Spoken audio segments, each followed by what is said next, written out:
Well, a few minutes ago, the former commanding officer of the Royal Irish Regiment, Colonel Tim Collins, gave this reaction to the findings of the Saville Inquiry to our reporter Rosie Leyden. In all honesty, I don't think it's going to have a huge impact. These were events of 38 years ago. Most of the people serving in the armed forces weren't even born when this happened. And I think that we have to take it in the context of 38 years ago in 1972. If you stood in 1972 and looked back 38 years, you'd see a Europe before Hitler had even come to power. That gives you an idea of how long it was ago.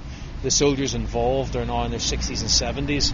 I really don't think this is going to have an impact on the modern army, and I'm not even sure there's many lessons to be learned for the modern army because it's such a different army now. How do you think the findings are going to affect commanders on the ground and the judgment calls they have to make?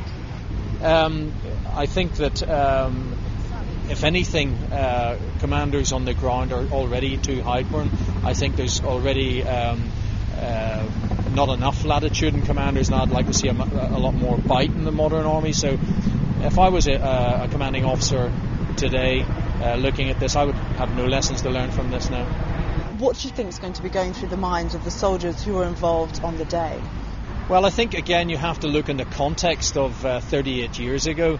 Many of these soldiers from the Paras would have served in Aden.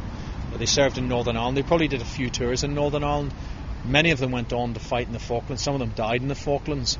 Others would have carried on fighting in the Gulf War. This was just one part of a campaign of the many they took part in during their service to the country.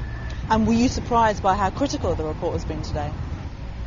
I think it was opposite, that people were critical of the actions of the army in January 1972 because bad things were done and it went wrong.